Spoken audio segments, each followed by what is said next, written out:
മുഹമ്മദ് റിയാസ് ഇപ്പോ സംഭവ സ്ഥലത്ത് എത്തിയിട്ടുണ്ട്. മിനിസ്റ്ററെ, ഇപ്പോഴത്തെ ഒരു സാഹചര്യം എങ്ങനെയാണ് നമ്മുടെ ഒരു വിലയിരുത്തൽ?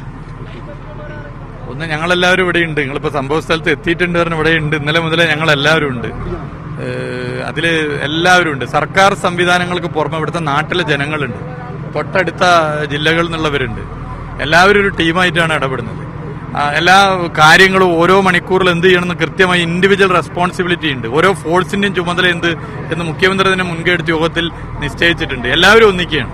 എല്ലാവരും ഒന്നിച്ച് സാധ്യമാകുന്ന എല്ലാ കാര്യങ്ങളും ചെയ്യണം. ഇന്നലെ ഒരു കോടമഞ്ഞ് ഒരു 4-4:30 നിർത്തേണ്ട രക്ഷാപ്രവർത്തനം 7:35 വരെ നമുക്ക് കൊണ്ടുപോകാൻ പറ്റി. അതിന് 2 വഴികൾ സ്വീകരിച്ചു. അവിടെ ആളെ എത്തിച്ചു.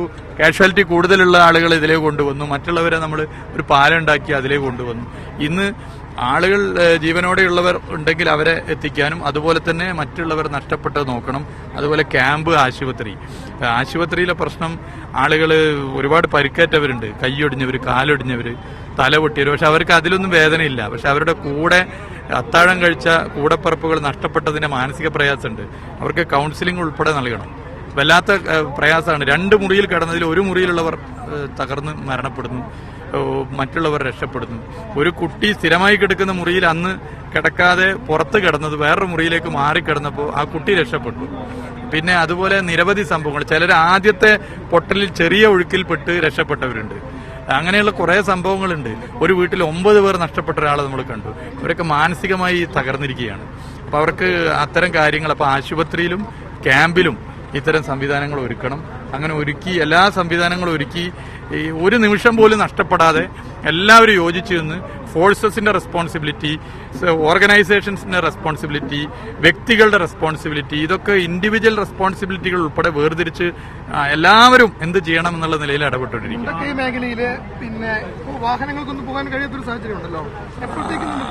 അത് അതിന്റെ പണിയിലാണ്. അതൊക്കെ വേഗത്തിൽ നമ്മൾ അതിന്റെ കാര്യങ്ങൾ വേഗത്തിൽ തന്നെ ചെയ്യും. ഒരു സമയവും ഒന്നിനും വേസ്റ്റ് ആവാതെ പോവുകയാണ്. നാളെ ഇപ്പോൾ മുഖ്യമന്ത്രി നേരിട്ട് ഇവിടെ വരുന്നുണ്ട്, മീറ്റിങ്ങുകൾ വിളിച്ചിട്ടുണ്ട്. ഇന്നിപ്പോ സ്പെഷ്യൽ ക്യാബിനറ്റിൽ അത് ഡിസ്കഷൻ ഉണ്ട്. അതുപോലെ 11:30 മണിക്ക് മുഖ്യമന്ത്രി വേറൊരു യോഗം വിളിച്ചിട്ടുണ്ട്. നാളെ നേരിട്ട് വന്നും കാര്യങ്ങൾ, അതിലെല്ലാ കാര്യങ്ങളും പ്ലാൻ ചെയ്ത് നമുക്ക് മുന്നോട്ട് പോകാനാണ്.